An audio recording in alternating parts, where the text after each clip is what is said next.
And I will worship you with all of my. এখন আমরা লিফটে উঠবো। এখন আমি আর ওখানে যাচ্ছি অ্যালভিনকে আনতে, ওর খাওয়া। সকালের ব্রেকফাস্ট আলুর তরকারি আর মাকাইয়ের রুটি। এটা আজকে থেকে অ্যালভিনের স্কুল শুরু, তো সকাল সকাল উঠে পড়েছি। দেখো বাড়িটা পুরো অন্ধকার হয়ে আছে। হ্যালো এভরিওয়ান, সবাই কেমন আছে? আশা করছি সবাই ভালো আছে। আর আমার ভিডিও যদি তোমাদের ভালো লেগে থাকে অবশ্যই কিন্তু লাইক কমেন্ট শেয়ার করে দেবে। আর এই যে উঠে পড়েছি আজকে সকাল সকাল, দেখতেই পেয়েছো কটায় উঠেছি। এখন অ্যালভিনকে বাসে ছেড়ে এখন হাঁটছি আমি। আমারও মানে মাথাটা ব্যথা করছে, এতদিন পর ভোরবেলা উঠেছি তো ঘুমটা হয়নি। একবার মাঝরাতে উঠেছি, মানে ঘুমিয়েছি তো 12টায়, আবার মাঝরাতে 3:30টায় একবার উঠেছি। উঠে ঘড়ি দেখছি যে কটা বাজে, যদি দেরি হয়ে যায় সেই জন্য মানে ঘুমেরই পুরো 12টা হয়ে যাচ্ছে। যেহেতু অনেকদিন পরে অভ্যাস নিয়ে একদম 1 মাসের ব্যাপার, তো ওই জন্য আর কি টেনশনে ঘুমই হয়নি ঠিক করে। এখন একটু হাঁটছি, হেঁটে যদি ইচ্ছে হয় গিয়ে একটু এক ঘুম দেবো, না এত কাজ করবো। আপাতত এখন তো চোখে ঘুম নেই। আর গরম মানে ঠান্ডাটা একদমই কমে গেছে, গরম গরম লাগছে। আর দেখো মাথায় পুরো চুপচুপে করে তেল লাগিয়েছি, হাতে হাতে আজকে শ্যাম্পু করতে হবে। মাথাটা পুরো ধরে আছে আমার। দেখো বাইরে পুরো অন্ধকার হয়ে যাচ্ছে, বুঝতে পারছো? বাইরেটা পুরো অন্ধকার, কোনো আলোর সিনই নেই। দেখো লাইটের আলো বলে মনে হচ্ছে যে আলো আলো। এখন আমি 2 রাউন্ড হাঁটবো, হেঁটে তারপর ঘরে যাব। এখন রেগুলার করবো এখন হাঁটাটা। ঘরে 2 দিন ধরে হয়েছে, এক্সারসাইজ শুরু করেছি। আর আজকে রান্নাবান্না যা হবে পরে সব দেখাবো তোমাদেরকে।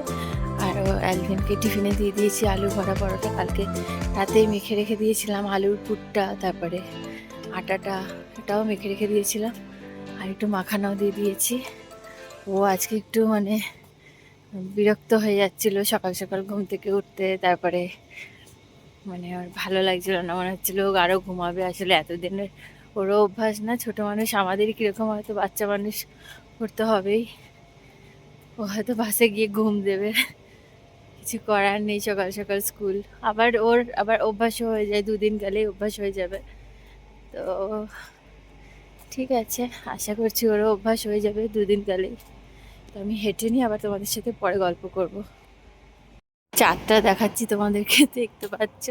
দেখে মনে হচ্ছে না যে সন্ধে হয়েছে? সন্ধেবেলায় চাঁদ, তো বোঝাই যাচ্ছে না এখনো ভোর হয়েছে, পুরো অন্ধকার চারিদিক। আলু ভরা পরোটা করছি, তো সকালবেলা তো বানিয়ে দিয়ে দিয়েছি অ্যালভিনকে, এখনও আনার জন্য বানাচ্ছি যেগুলো বাকি ছিল। আর ওখানে এখনও ঘুমাচ্ছে, আমিও এসে ঘুমিয়ে পড়েছিলাম। তখন কি করব, 7টা বাজে, তখন একটু ঘুমিয়ে নিয়েছিলাম। মাথা প্রচণ্ড ব্যথা করছে, এখনও করছে।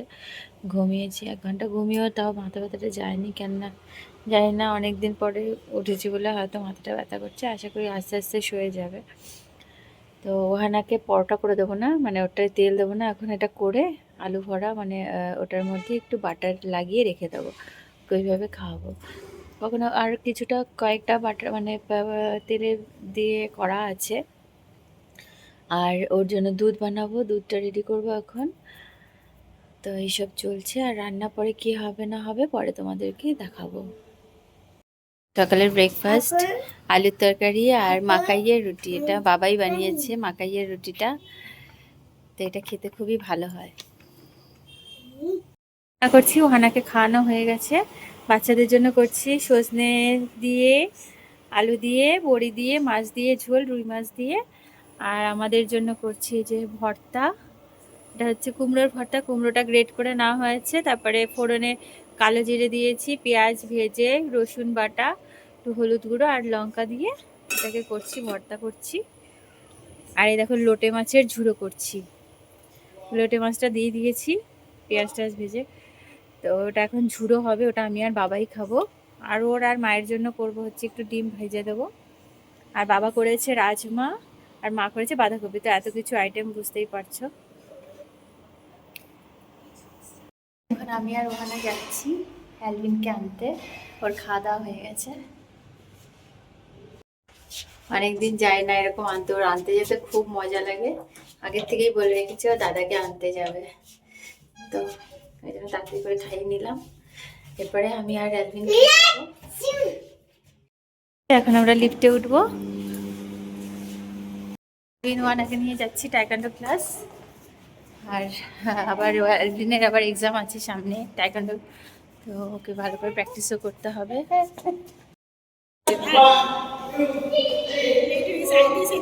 টাইকান্ডো ক্লাস হয়ে গেছে, এখন আমরা ফিরছি। আর এইদিকে কালার করেছে কি সুন্দর, দেখো রঙের কত সুন্দর গন্ধ বেরিয়েছে, পুরোটা কালার করেছে। হচ্ছে একটু পরে বাইবেল প্রার্থনা করবো, তারপর ওদের খেতে দিয়ে দেবো। More love, more power, more of you in my life. More love, more power, more of you in my life. And I will worship you with all of my heart. And I will worship you with all of my mind. And I will worship you with all of my strength. For you are my Lord. You are my Lord. More love, more power, more of you in my life. And I will worship you with all of my heart. And I will worship you with all of my strength. And I will worship you with all of my mind. For you are my Lord. You are my Lord. And I will worship you with all of my heart. And I will worship you with all of my mind. And I will worship you with all of my strength. For you are my Lord. You are my Lord. More love, more power, more of you in my life. More love, more power, more of you in my life.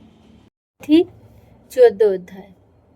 সেই সময় Herod রাজা যিশুর বার্তা শুনিতে পাইলেন, আর আপনার দাসগণকে কহিলেন, ইনি সেই যোহন বাপ্তাইজক, তিনি মৃতদের মধ্য হইতে উঠিয়াছেন, আর সেই জন্য পরাক্রম সকল তাহাতে কার্য সাধন করিতেছে।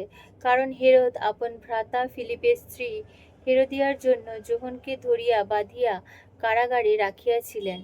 কেননা যোহন তাহাকে বলিয়াছিলেন, উহাকে রাখা আপনার বিধেয় নয়। আর তিনি তাহাকে বধ করিতে ইচ্ছে করিলেও লোকসমূহকে ভয় করিতেন, কেননা লোকে তাহাকে ভাববাদী বলিয়া মানিত। কিন্তু হেরোদের জন্মদিনের উৎসব উপস্থিত হইলে হেরোদিয়ার কন্যা সভা মধ্যে নাচিয়া হেরোদকে সন্তুষ্ট করিল। এই জন্য তিনি শপথপূর্বক এই প্রতিজ্ঞা করিলেন, তুমি যাহা চাইবে তাহাই তোমাকে দিব। তখন সে আপন মাতার প্রবর্তনায় কহিল, যোহন বাপ্তাইজকের মস্তক থালায় করিয়া এখানে আমাকে দিউন। ইহাতে রাজা দুঃখিত হইলেন, কিন্তু আপন শপথ হেতু এবং যাহারা তাহার সঙ্গে বসিয়াছিল তাহাদের হেতু তাহা দিতে আজ্ঞা করিলেন। তিনি লোক পাঠাইয়া কারাগারে যোহনের মস্তক ছেদন করাইলেন, আর তাহার মস্তকটি একখানি থালায় করিয়া আনিয়া সেই কন্যাকে দেওয়া হইল, আর সে তাহা মাতার নিকটে লইয়া গেল। পরে তাহার শিষ্যগণ আসিয়া দেহটি লইয়া গিয়া তাহার কবর দিল, এবং যিশু নিকটে আসিয়া তাহাকে সংবাদ দিল। যিশু 5,000 লোককে আহার দেন ও জলের উপর দিয়া হাঁটিয়া যান। যিশু তাহা শুনিয়া তথা হইতে নৌকাযোগে বিরলে এক নির্জন স্থানে প্রস্থান করিলেন। আর লোকসমূহ তাহা শুনিয়া নানা নগর হইতে আসিয়া স্থলপথে তাহার পশ্চাৎ গমন করিল। তখন তিনি বাহির হইয়া বিস্তর লোক দেখিয়া তাহাদের প্রতি করুণাবিষ্ট হইলেন এবং তাহাদের পীড়িত লোকদিগকে সুস্থ করিলেন। পরে সন্ধ্যা হইলে শিষ্যগণ নিকটে আসিয়া তাহাকে কহিলেন, এ স্থান নির্জন, বেলাও গিয়াছে, লোকদিগকে বিদায় করুন, যেন উহারা গ্রামে গ্রামে গিয়া আপনাদের নিমিত্ত খাদ্যদ্রব্য ক্রয় করে। যীশু তাহাদিগকে কহিলেন, উহাদের যাইবার প্রয়োজন নাই, তা তোমরাই উহাদিগকে আহার দাও। তাহারা তাহাকে কহিলেন, আমাদের এখানে কেবল 5খানি রুটি ও 2টি মাছ ছাড়া আর কিছুই নাই। তিনি কহিলেন, সেগুলি এখানে আমার কাছে আনো। পরে তিনি লোকসমূহকে ঘাসের উপরে বসিতে আজ্ঞা করিলেন, আর সেই 5খানি রুটি ও 2টি মাছ লইয়া স্বর্গের দিকে ঊর্ধ্ব দৃষ্টি করিয়া আশীর্বাদ করিলেন এবং রুটি কয়খানি ভাঙিয়া শিষ্যদিগকে দিলেন, শিষ্যেরা লোকদিগকে দিলেন। তাহাতে সকলে তাহার আহার করিয়া তৃপ্ত হইল এবং তাহারা অবশিষ্ট গুড়াগাড়া পূর্ণ 12 ডালা তুলিয়া লইলেন। যাহারা আহার করিয়াছিল তাহারা স্ত্রী ও শিশু ছাড়া অনুমান 5,000 পুরুষ ছিল। আর যীশু তখনই শিষ্যদিগকে দৃঢ় করিয়া বলিয়া দিলেন, যেন তাহার নৌকায় উঠিয়া তাহার অগ্রে পরপারে যান। আর ইতিমধ্যে তিনি লোকদিগকে বিদায় করিয়া দিবেন। পরে তিনি লোকদিগকে বিদায় করিয়া বিরলে প্রার্থনা করিবার নিমিত্ত পর্বতে উঠিলেন। সন্ধ্যা হইলে তিনি সেই স্থানে একাকী থাকিলেন, কিন্তু নৌকাখানি স্থল হইতে অনেকটা দূরে গিয়া পড়িয়াছিল, তরঙ্গে টলমল করিতেছিল, কারণ বাতাস প্রতিকূল ছিল। পরে চতুর্থ প্রহর রাত্রিতে তিনি সমুদ্রের উপর দিয়া হাঁটিয়া তাহাদের নিকটে আসিলেন। তখন শিষ্যেরা তাহাকে সমুদ্রের উপর দিয়া হাঁটিতে দেখিয়া ত্রাসযুক্ত হইয়া কহিলেন, এ যে অপচ্ছায়া, আর ভয়ে চেঁচাইতে লাগিলেন। কিন্তু যীশু তখনই তাহাদের সহিত কথা কহিলেন, বলিলেন, সাহস করো, এ আমি, ভয় করিও না। তখন পিতর উত্তর করিয়া তাহাকে কহিলেন, হে প্রভু, যদি আপনি হন, তবে আমাকে জলের উপর দিয়া আপনার নিকটে যাইতে আজ্ঞা করুন। তিনি বলিলেন, আইসো। তাহাতে পিতর নৌকা হইতে নামিয়া জলের উপর দিয়া হাঁটিয়া যীশুর কাছে চলিলেন। কিন্তু বাতাস দেখিয়া তিনি ভয় পাইলেন এবং ডুবিয়া যাইতে যাইতে উচ্চস্বরে ডাকিয়া কহিলেন, হে প্রভু, আমায় ক্ষমা করুন। তখনই যীশু হাত বাড়াইয়া তাহাকে ধরিলেন আর তাহাকে কহিলেন, হে অল্প বিশ্বাসী, কেন সন্দেহ করিলে? পরে তাহারা নৌকায় উঠিলে বাতাস থামিয়া গেল, আর যাহারা নৌকায় ছিলেন তাহারা আসিয়া তাহাকে প্রণাম করিয়া কহিলেন, সত্যই আপনি ঈশ্বরের পুত্র। পার হইয়া তাহারা স্থলে গিনেসরত প্রদেশে উপস্থিত হইলেন। তথাকার লোকেরা তাহাকে চিনিতে পারিয়া চারিদিকে সেই দেশের সর্বত্র সংবাদ পাঠাইল এবং যত পীড়িত লোক ছিল সকলকে তাহার নিকটে আনাইল, আর তাহাকে বিনতি করিল যেন উহারা তাহার বস্ত্রের থোপ মাত্র স্পর্শ করিতে পায়। আর যত লোক স্পর্শ করিল সকলে সুস্থ হইল। আমেন। ঈশ্বরের ধন্যবাদ হোক। আমাদের বাইবেল প্রার্থনা হয়ে গেছে। এখন অ্যালভিনো ঘুমিয়ে পড়েছে, আর ওখানে যেহেতু দুপুরে ঘুমায়নি, এখন ওকে ঘুম পাড়িয়ে দেবো। এই যে এসে গেছে, সবার খাওয়া দাওয়া কমপ্লিট, এখন 10টা বাজে। ওকে ঘুম পাড়িয়ে দেবো তাড়াতাড়ি করে, তারপরে আমি সমস্ত কিচেনের কাজ সারবো, কারণ ওর ঘুম পেয়ে গেছে। তো আজকের মতো ভিডিও অবধি। সবাই ভালো থেকো, সুস্থ থেকো, আবার দেখা হবে নতুন ভিডিওতে। সবাইকে টাটা।